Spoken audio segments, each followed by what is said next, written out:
Welcome everyone to Introduction to Ma'aseh Bereishit, continuing our series. We are back in tractate Chagigah, page 12b. I want to review what we learned last time quickly because we didn't really finish that. And we're going to do something very, very special tonight. We're going to try to take a Talmudic discussion and then try to see it, how it is played out throughout Jewish text and Jewish history. So a quick review is that Rabbi Yosi says, Oy lahem lebriot shira'ot ve'enan yodot ma ra'ot. Woe to those people who see but don't know what they're seeing, don't realize what they are seeing. Omdot ve'en yodot, amahen omdot. Woe to those who stand but don't know what they're standing on. And then it says, it's asking a question. Now here, we're in the middle of discussions about Ma'aseh Bereishit, about the creation. And so we've gone through many different ideas. But now the Gemara is asking, what does the earth stand on?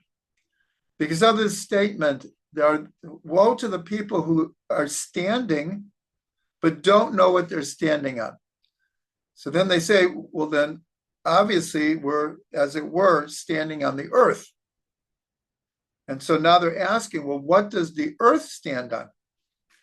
And here first of all, the Gemara asks,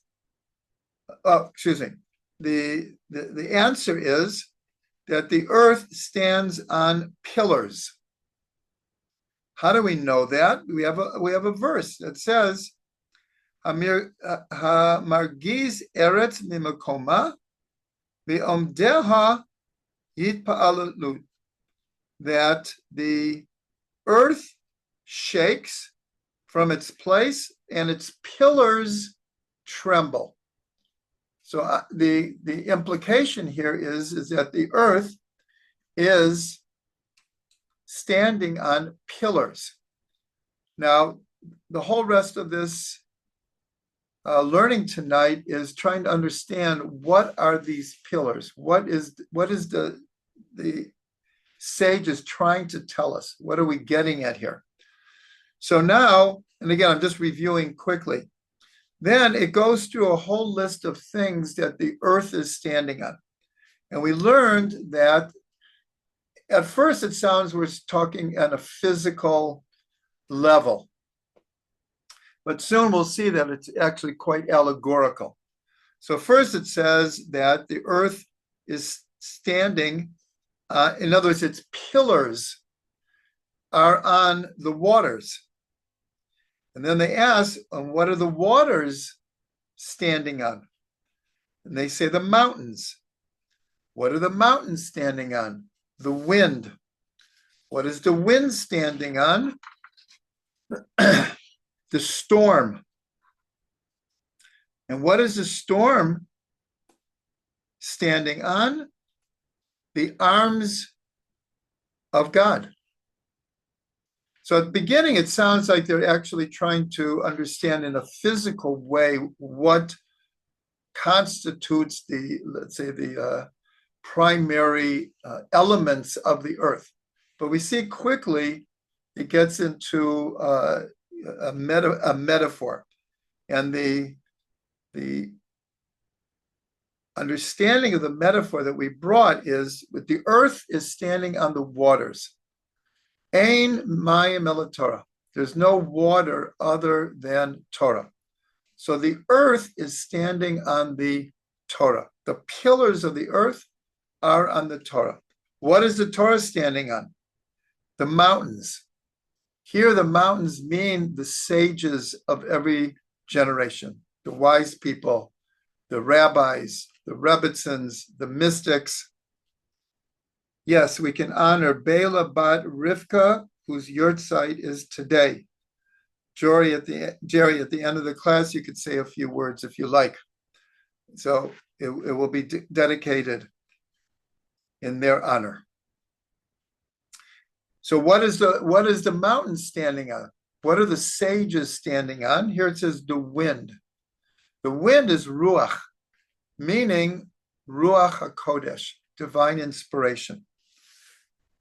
What is divine inspiration standing on? And here it's the storm wind. And this is understood to be prophecy. Divine inspiration and prophecy obviously are in a certain way two sides of the same coin, but prophecy is on a higher, deeper level.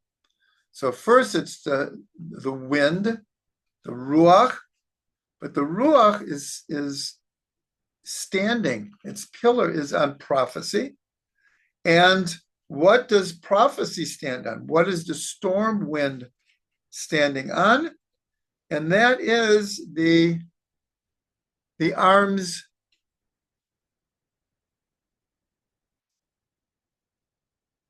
of the Holy One, blessed be He. So obviously, the Gemara is telling us ultimately everything stands on God. That God is the divine providence on which the earth stands. So that's where we stopped last week. But we didn't really finish because there's a few more opinions that I want to bring. And before I do, I want to say is what lies underneath this whole learning here. And so what we could say is instead of using the word pillars, we could also use the word foundation. What are the foundations on which the earth is standing? And the earth means, since we're standing on the earth, what it means is what are the pillars of life, of existence, of meaning, of purpose? What is it all standing on? What is the foundation? And then the other one, and this is what we're going to delve in deeply, are principles. What are the principles that the world is standing on? So I actually skipped the first one, the explanation, because right at the beginning when it says that the earth is standing on pillars, so the commentaries say this is the teaching in the second Mishnah of Pirkei Avot, the Ethics of the Fathers, where it also says that the world stands on three things: Torah, Avodah, Gemilut Chasadim. That the world stands on Torah, on service, and acts of kindness. That's like the first stage of understanding the pillars, the foundations. And now I'm adding the word principles, because that's going to become critical to everything else we're learning tonight. But here there's a few more opinions on what are the pillars. So one of the opinions is that the earth is standing on 12 pillars. Now, what would we associate with 12 immediately? The 12 tribes. And so the verse that they bring is from Parshat Ha'azinu, at the end of Deuteronomy, where it says, Yutzav Gevulot Amim Lemispar B'nai Yisrael, that the borders of the nations are set according to the number of the children of Israel. Now, it's a little bit surprising because there it's understood that we're talking about the 70 archetypal nations, and they are 70 because of the 70 root souls that went down to Egypt. But here they're applying the same verse. Now, obviously, the 70 souls that went down to Egypt, which is actually already mentioned in this week's Parsha, Parshat Vayechi. At the end, Yaakov is now going down to Egypt to meet Yosef, who for 22 years was dead. And now, lo and behold, Yosef is the viceroy of Egypt. So Yaakov and his whole family are going down to Egypt. And in this week's Parsha, the 70 souls, so these are archetypal souls, are going down to Egypt. But they're based on the 12 tribes. So that's another opinion, that the whole world stands basically on Israel. Then there's another opinion that says that the world is standing on 7 pillars. How do they know that? Because there's a verse in Mishlei, in Proverbs, that says, Hatzava amudeha shiva, that she carved out 7 pillars. Who is the she here? So in this chapter of Mishlei, the narrator is the Torah itself. It's a very unique chapter, as the Torah itself is speaking, is the narrator, and that the world stands on 7 pillars. Now, this we can understand because the number 7 is so fundamental, and the most fundamental is that the world is created in 7 days, 6 days of creation and the first Shabbat. So there, Shabbat is called the 7th day of creation. And then that becomes the foundation of so many things in Judaism. There's just lists of different laws and customs that incorporate the number 7 in the Torah itself. And then later, the rabbis established many, many things based on the number 7. So that's just another idea. These are the pillars. These are the foundations of the world. And then Rabbi Elazar ben Shamu says, Al amud echad, on one pillar. The whole world stands on one pillar. What is that pillar? The Tzaddik Shemo. And the righteous one is its name, the name of the pillar. How do we know that? Shene'amar, the Tzaddik Yesod Olam. The Tzaddik is the foundation of the world. The whole world is standing on the Tzaddik. Later, we have the tradition that in every generation, there are 36 tzaddikim that are upholding the entire world, morally, spiritually, in every sense. So that's the end of this Gemara here. It ends with the whole world stands on one thing, on the righteous person. Okay, so now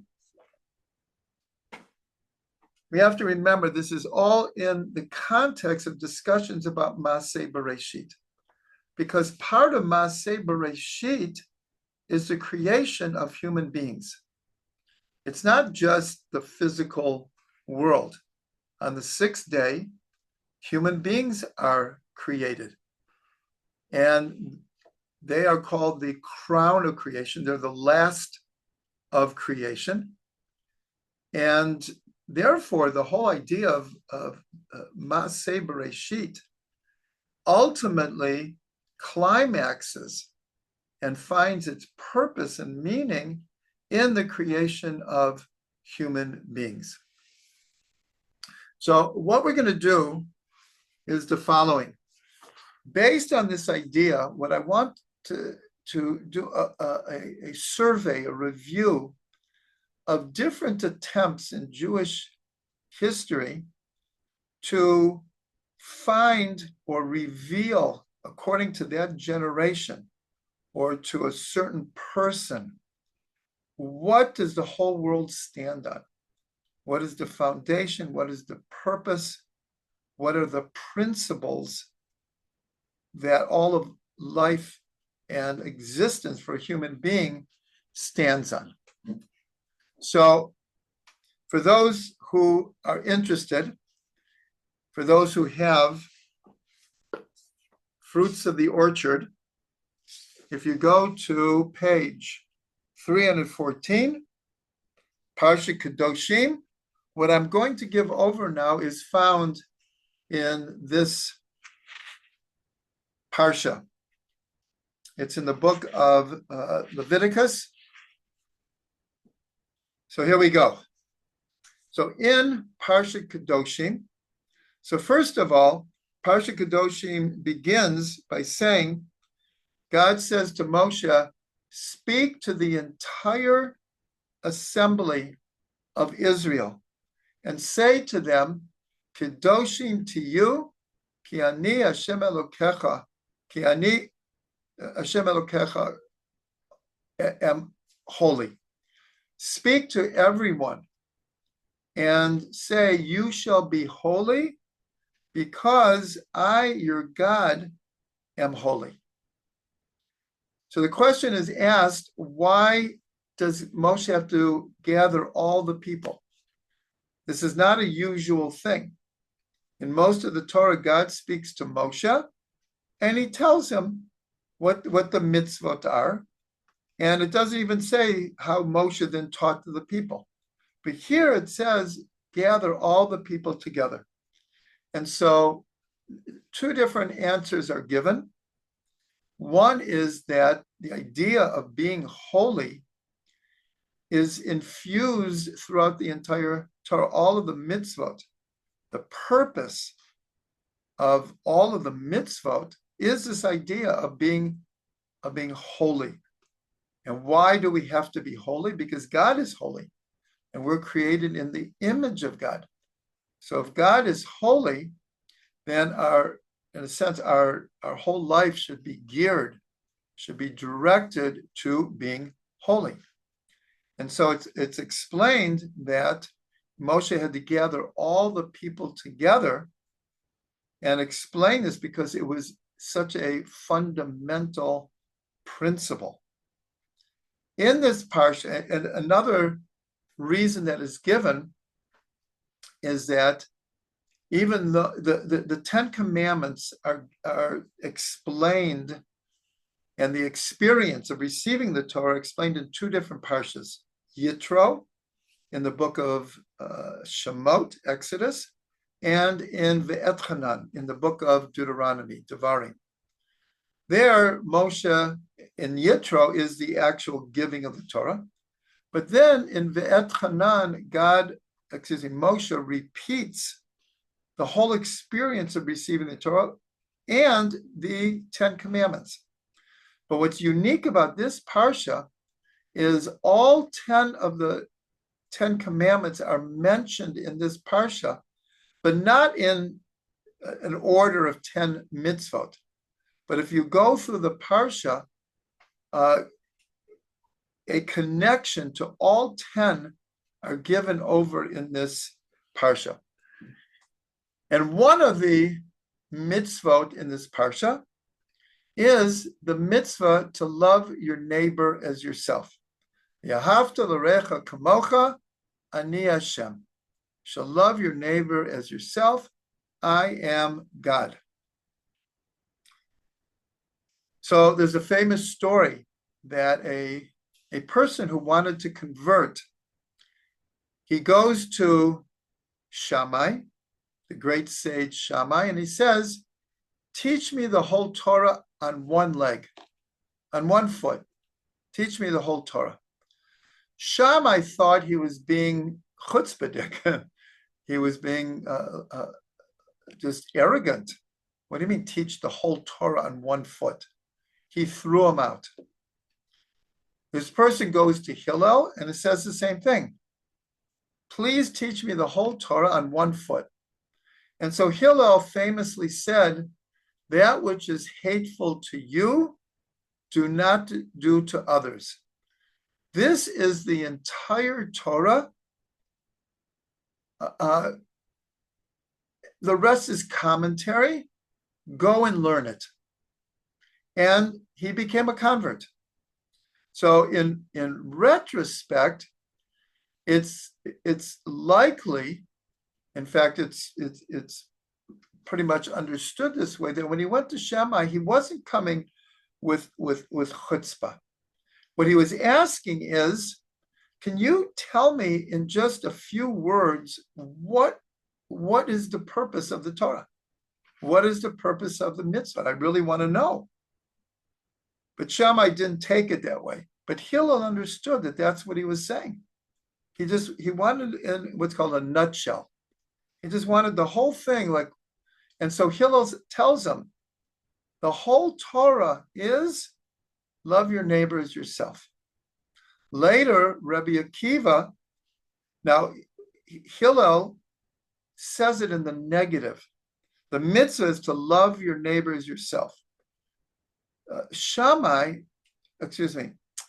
Hillel turned it around and just gave not the negative, but the opposite way of expressing it. That which is hateful to you, don't do to others.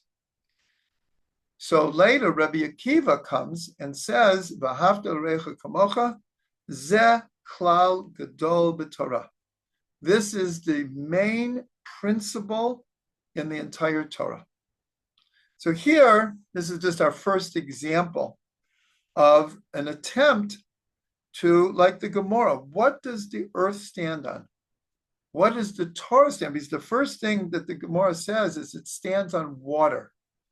And we interpret that to mean that it stands on Torah. But then we ask, well, what is Torah based on? When you want to get down to the foundation, what is the main principle or principles of the Torah? So here we see another attempt in a different guise. We're going to go through different attempts to find the principles of the Torah, the main foundations of the Torah.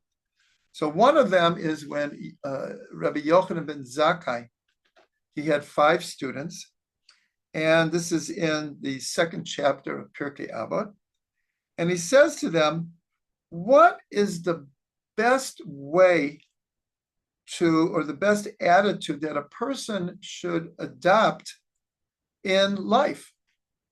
In other words, again, this idea is like, if you can get it down to just a few words, what attitude should you have about life? So someone could say a positive attitude. Anyways, the 5 students gave different answers. They're all somewhat connected, but Elazar ben Arach said a good heart. That a person should approach the world and other people with a good heart. And Rabbi Yochanan ben Zakkai said, I choose that answer because all the other answers are contained in this one. So this is, again, just another attempt to try to distill the whole Torah in just a nutshell, something that we can grasp and apply. Now we're going to go to a different Gemara. This is in Makot 24a. I'm giving these sources so people, if they want to, can look them up. So in 24a of the tractate of Makot, there is a discussion about the 613 mitzvot. There is actually the source. We say 1,000,000 times that there's 613 mitzvot in the Torah, 248 positive mitzvot, 365 prohibitive mitzvot. But here is really the source of that concept. And then there's all kinds of discussions. And here, there is a series of attempts by, really in the age from David to the end of the prophets to distill the Torah into a more graspable idea.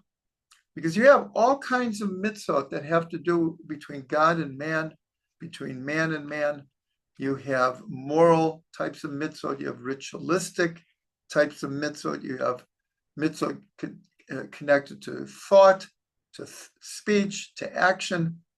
So it's so broad that people need something to hold on to.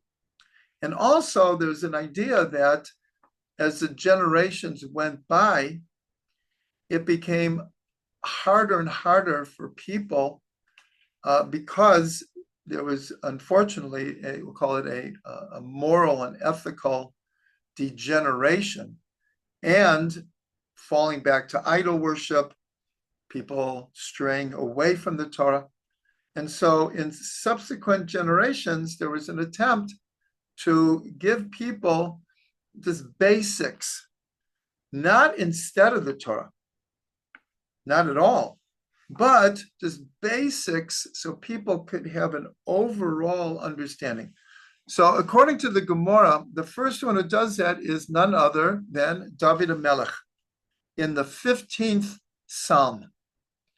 If you look at the 15th Psalm, he gives over 11 principles, moral and ethical principles that a person should cling to, and that will give the person their standing in the world. That will be their foundation as a human being in this world.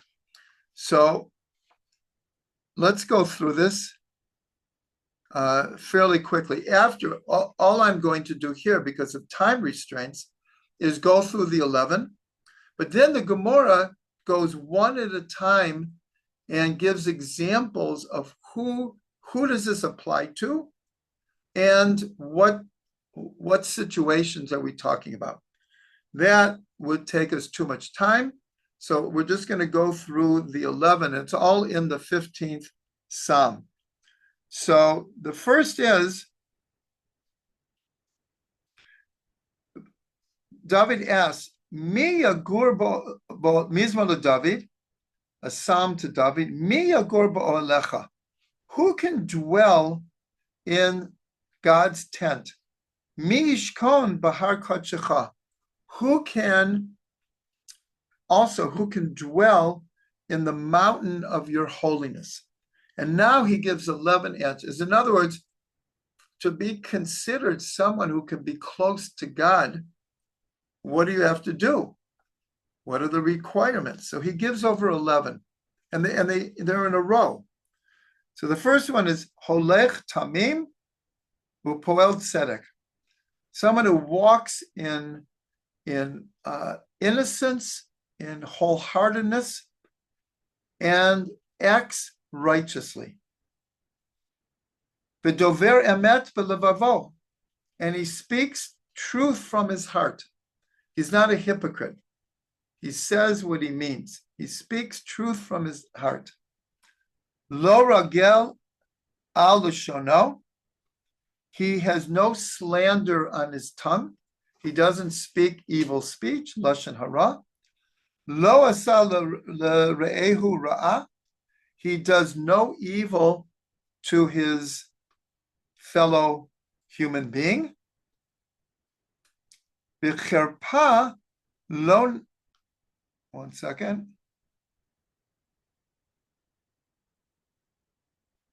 V'cherpa lo nasa al kurovo, and for those who are close to him, he's very, very careful not to embarrass them, not to disgrace them, not to speak evil about them. They're close to him. V'nivzeh be'einav nim'as, but those who are contemptible people, he finds repulsive. In other words, a person is moved by evil people. And those who are God-fearing, he gives honor to. This could be the simplest person, not like just important people. Nishba lahara v'lo yamir. That if a person makes a vow or says that they will do something, even if it turns out that it will be difficult for them, or even to their detriment, he will not break his word. He says he'll do something, he will do it. Or she, of course. Okay. Kaspo lo natan b'neshech. This person does not loan money with interest. And the last one is the shochad al naki lo likach. And he doesn't take a bribe against the innocent. And here we're not talking about even just someone's trying to bribe you, but a person doesn't allow them to be influenced, not by money, not by favors, not by flattery. And it ends by saying, Asa ela lo yamut le'olam. Those people who do all of these 11 things, they will never falter. So now we're going to skip a couple of generations, and unfortunately, the generations descended in moral fiber. And then Yeshayahu comes, the great prophet Isaiah, approximately 250 years after David HaMelech. And he got it down to 6 principles, pillars that a person should adopt, and that should be their foundations in life. And this is what the Torah is based on. So his comes from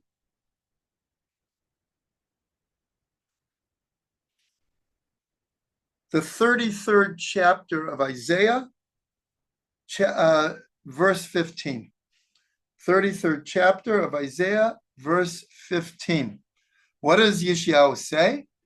He says like this: Holek tzedakot, one who walks with righteousness, v'dover mesharim, and speaks with fairness, me'os bebetza ma'ashakot, he spurns running after too much money, too much profit.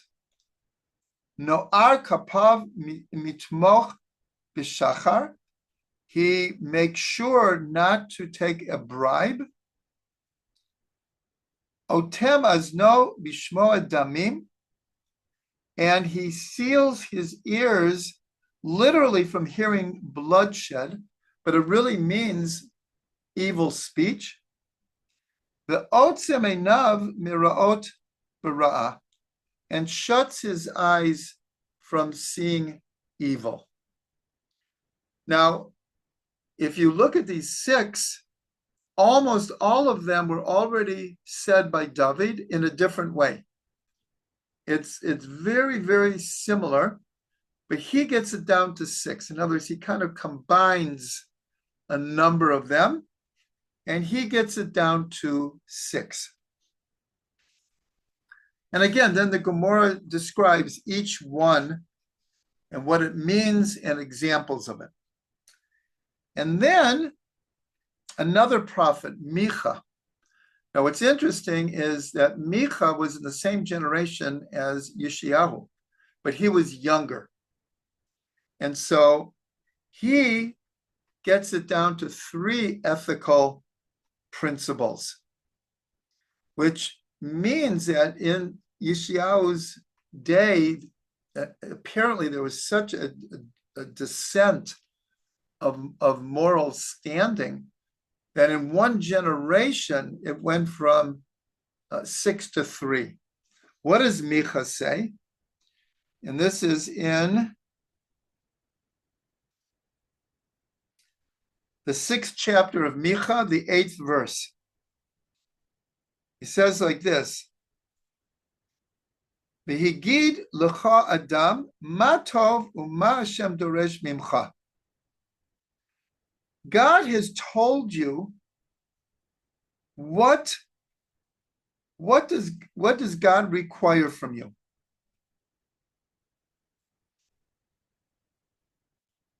Ki'im asot mishpat, other than to do justice, ba'avat chesed, and to do kindness, b'hatznei lechet im Hashem Elokecha, and to walk humbly with your God.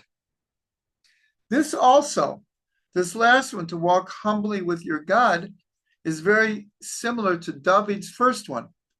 All three of these also are very, very similar to everything that we've learned.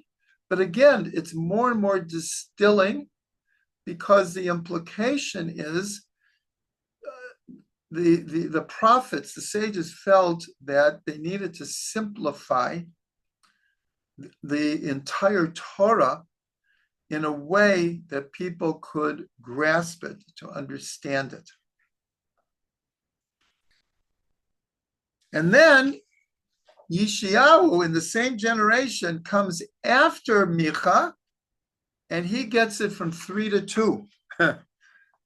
And that is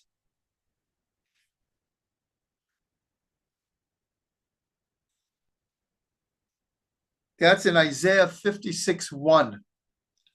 And there he says, Ko amar Hashem, shimru mishpat v'yaseh tzedakah. This is what God says: do justice and perform righteousness. In other words, again, these are all distilled. The Micha's 3, Yeshayahu 6, and now 2. In a sense, they're all distilled from David's 11. There's very little new ideas here, but they're more and more concentrated. And then the last one is that Habakkuk, the prophet Habakkuk, comes and says that everything is standing on one foundation, one pillar. What is that pillar? But Tzaddik be'emunato yichya, that the righteous one in their faith will live. Now, this is very similar. This is how we started this whole discussion, is the last opinion of the pillars on which the earth stand. And again, I'll repeat what it means: the pillars of the Torah, the pillars of morals and ethics, the pillars of what does all the purpose of the 613 mitzvot. And so there, in the first Gemara, in Chagigah, the verse that was brought was Tzaddik Yesod Olam. The Tzaddik is the foundation of the world. But here it's very similar, but it's different. It's Tzaddik be'emunato yichya, that the Tzaddik in their faith, they will live. And so this is very interesting, because we know how important faith is in religion in general, and in Torah and Judaism.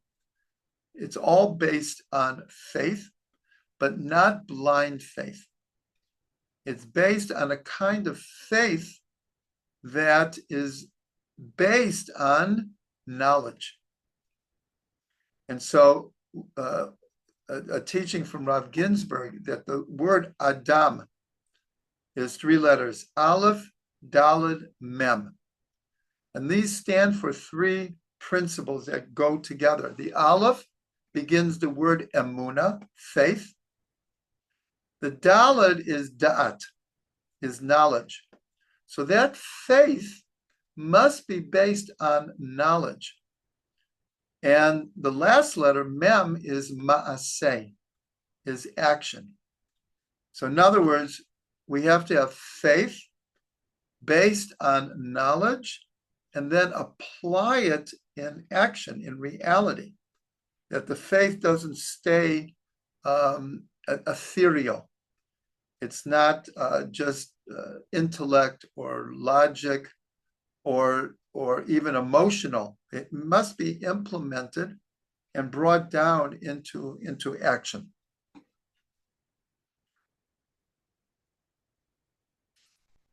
Okay, so that is the ideas in Masechet Makot.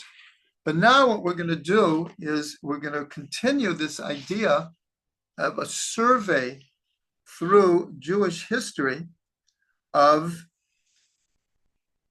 different attempts in different circumstances to try to give over the basis of Torah.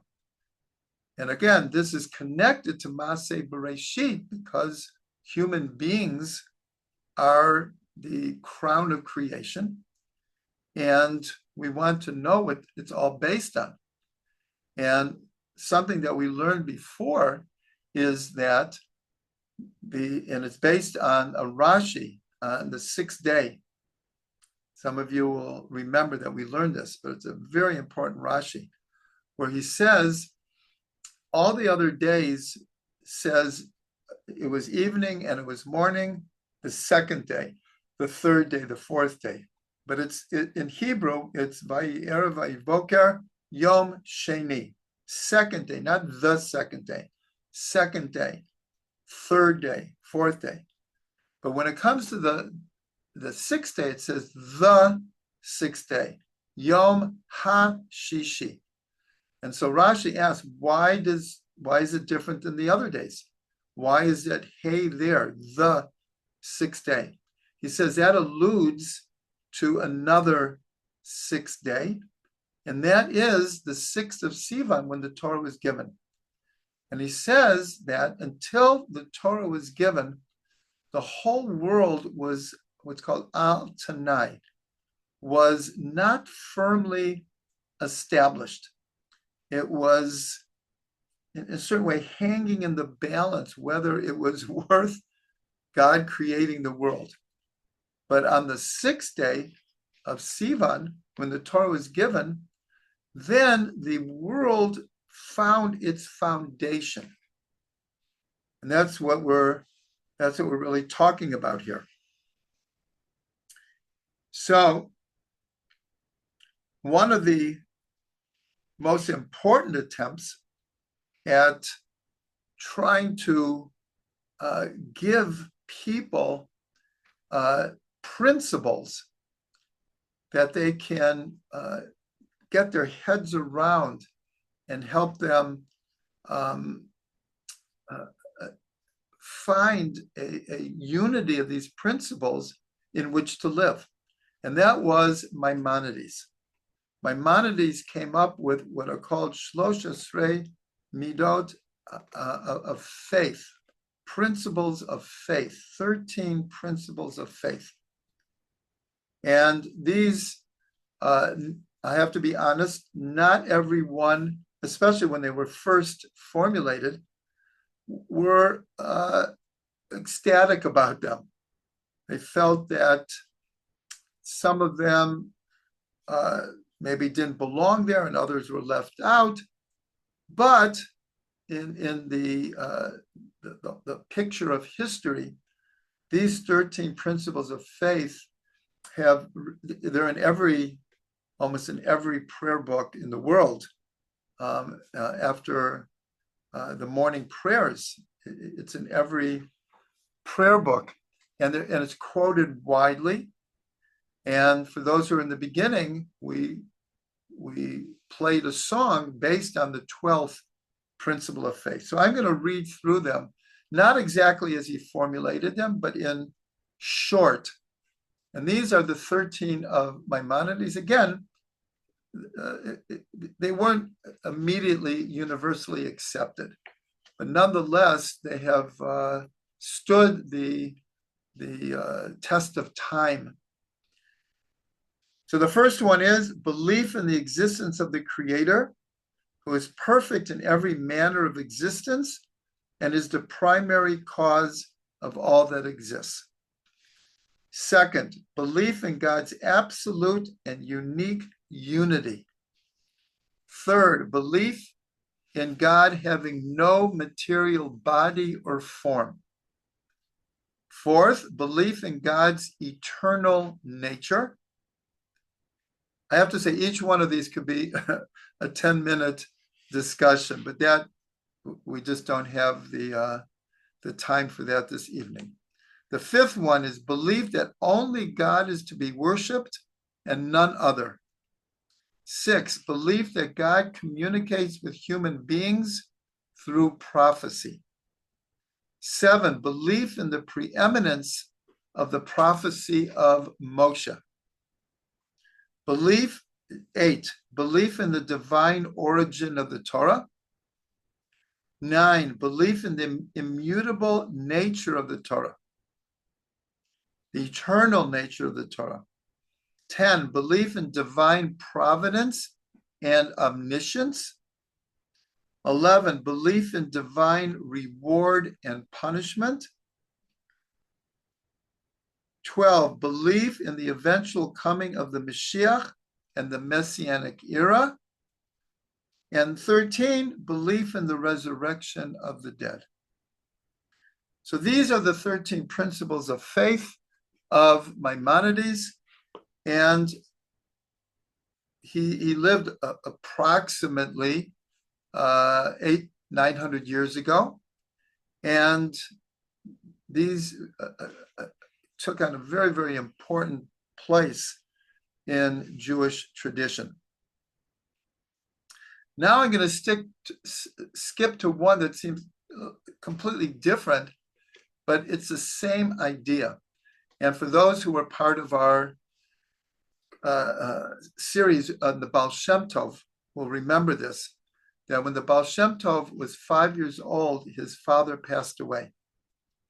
And his last will and testament to the Baal Shem Tov, he said, just remember 2 things: to fear nothing or anyone but God.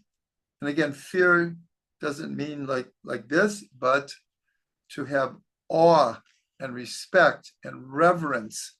But here it also means fear, that if you have awe and reverence for God, you will not fear from human beings. So that was the first thing he said to them: do not fear anything or anyone but God, and to love every Jew with your whole heart and soul, and by extension, every human being. And then he passed away. And those 2 principles really became the principles of the Baal Shem Tov's life. We're not going to go back into it. Anyone who wants, go to YouTube. You'll find a 4 or 5 month series on the Baal Shem Tov. But I'm bringing it because here we see it in a very personal way that he was told by his father just 2 things. And again, for those who have learned about the Baal Shem Tov, he was fearless. He knew what he wanted to accomplish, and he didn't let anything stop him. And his love of every Jew became the principle of Chassidut. Chassidut is based on the word chesed, loving kindness. That is the basis of Chassidut. Now, a similar one, and there's a story that goes along with this.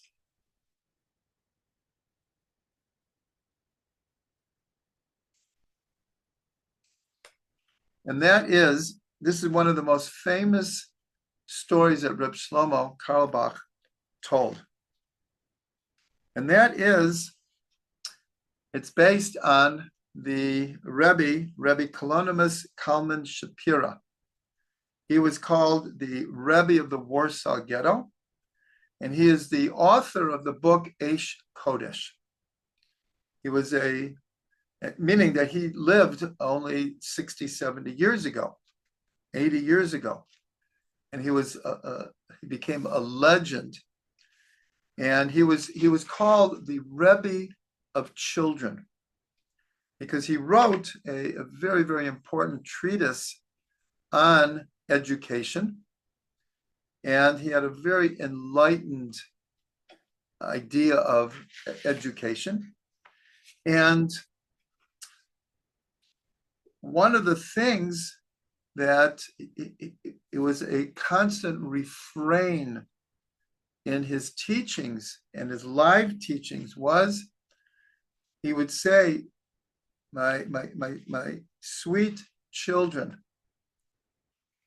the most important thing in the world is to do someone else a favor. He would repeat this over and over and over again.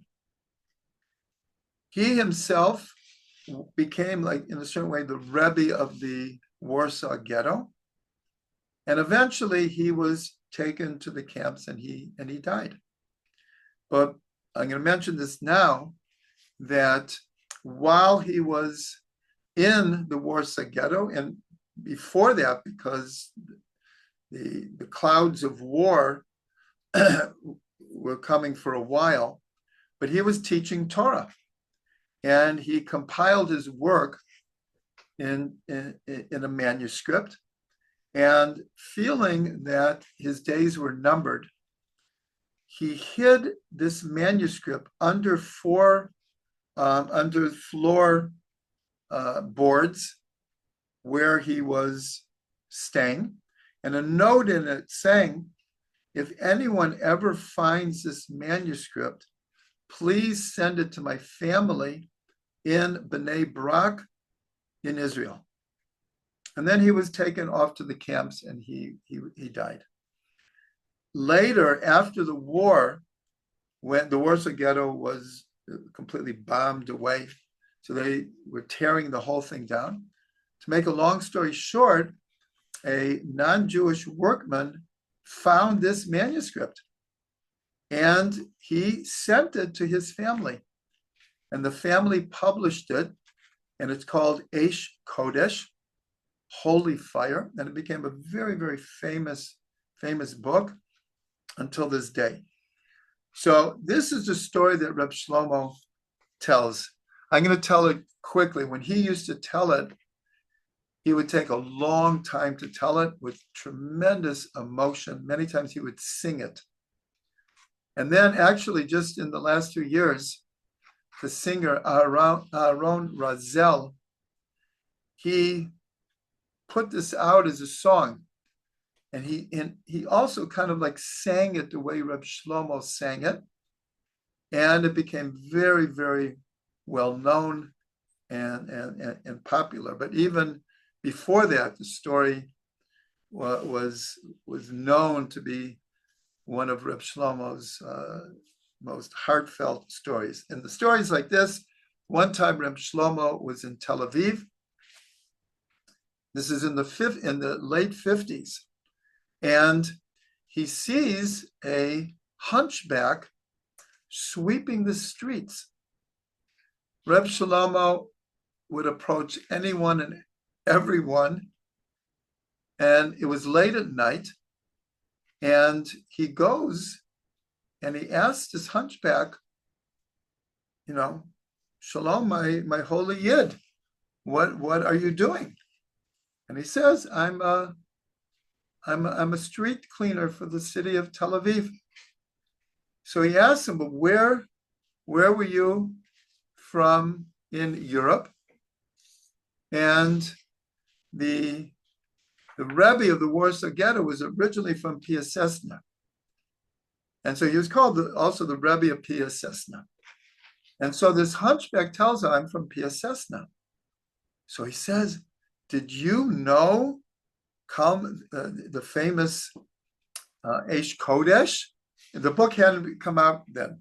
So he didn't ask that. He asked, did you know the famous Kalanimus Kalman Shapira, the Rebbe of Piaseczna? And he says, yes, I was one of his students.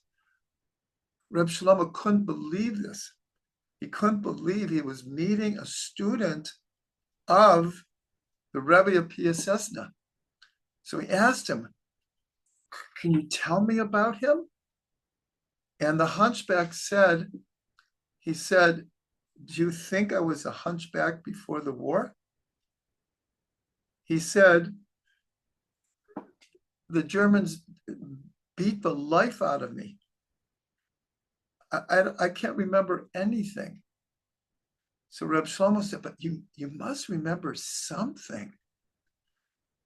And so the hunchback thought for a minute, and he said, I can tell you one thing, that when we would be with the Rebbe during the week, Shabbos, whatever he was teaching us, he would always end by saying, my sweet children, the most important thing in the world is to do someone a favor. And so he said to Reb Shlomo, he said, do you know how many favors you can do for people on the streets of Tel Aviv? Remember, this is like 10, 12 years after the war. He said, but I have to say, the Germans, they beat the life out of me. And I have gone to the sea so many times, ready just to walk in the sea and end my life. And then I remember, I hear the voice of my Rebbe saying, my holy children, my sweet children, the most important thing in the world is to do someone else a favor. So he said, do you know how many favors you can do for people in Tel Aviv? So Reb Shlomo was just blown away by this encounter. He went back to America. When he came back, he on purpose went to this same neighborhood, and he was looking for this hunchback everywhere. And he asked people, most people didn't know who he was talking about. And then one person said, oh, the hunchback, the street cleaner, he passed away a month ago. And so Reb Shlomo always felt that he had to tell the story. He told the story probably hundreds of times at different concerts, different teachings.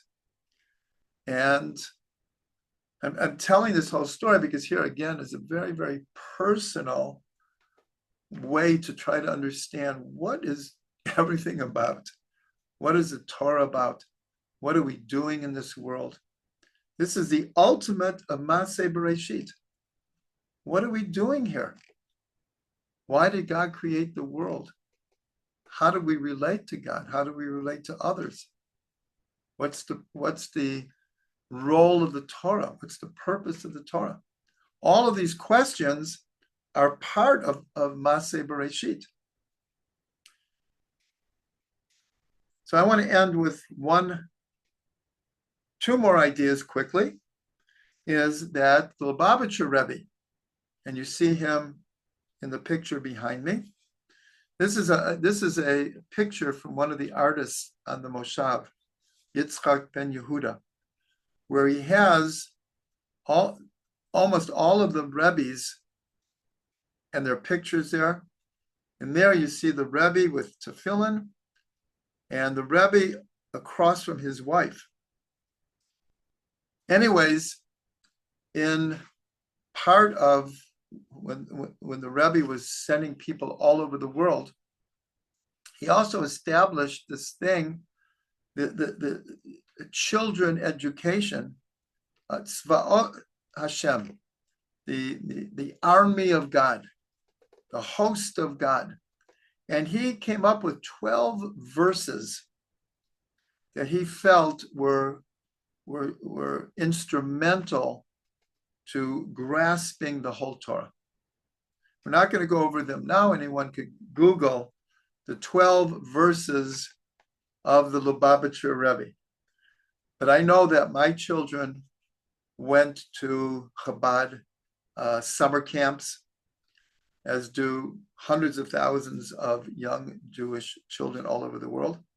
And they're taught these 12 verses. So it's like the 11 principles of David, and the 6 and the 2 of Yeshayahu, the 3 of Micha, the 1 of Tzaddik, Be'emunatah Yechiyah, the righteous in their faith will live. And so that's just another example. The one I want to end with is one from Rav Ginsburg, is that we know that we have a Tanakh, 24 books, but everything ultimately is based on the 5 books of Moses, on the Chumash, Bereishit, Shemot, Vayikra, Bamidbar, Devarim, the 5 books of Moses. So Rav Ginsburg, in this generation, it's not that he had the purpose, so to speak, that these should be Maimonides principles, but nonetheless, he taught that each of these books has one verse, and in one case, it's 3 verses that are the most important in the book. In other words, if you want to, what's the essence of each of these 5 books? So we'll do this fairly quickly. So in Bereishit, Genesis, he says it's the first verse of the Torah. Bereishit bara Elokim et hashmayim v'et haaretz.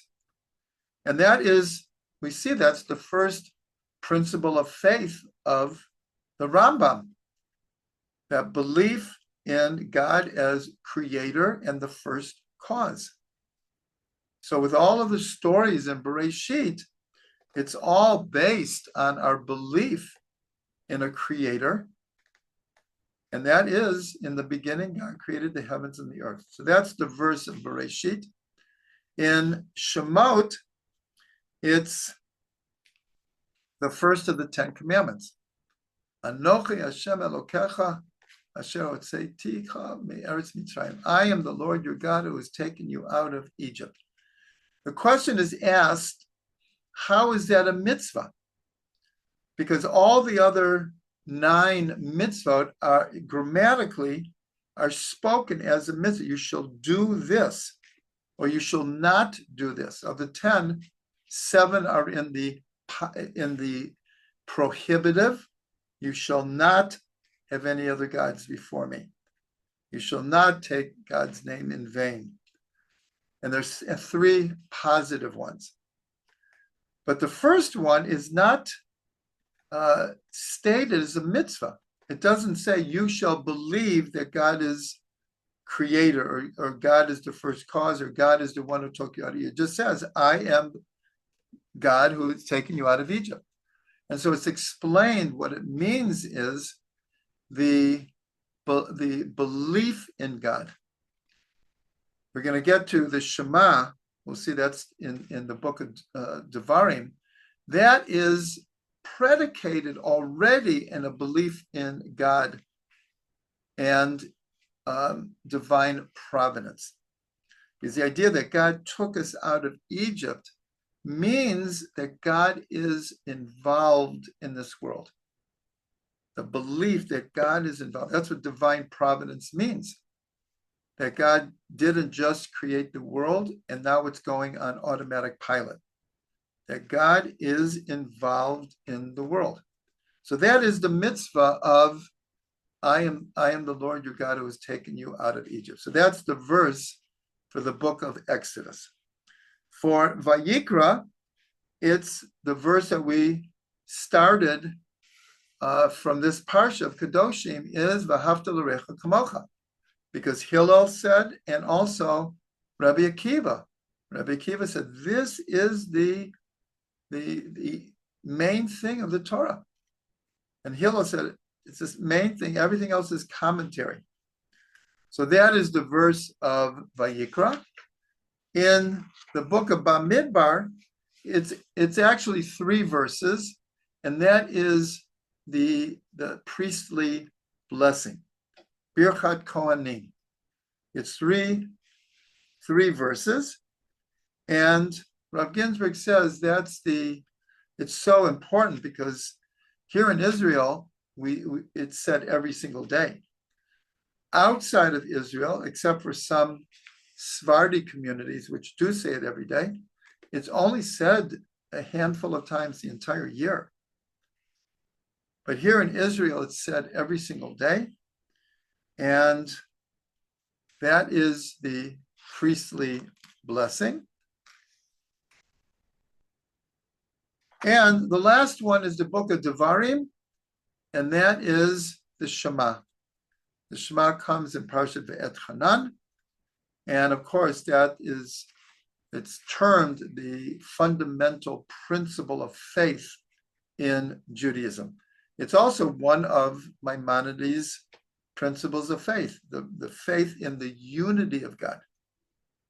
Many people think the Shema is the belief in God, but that's already in the Ten Commandments.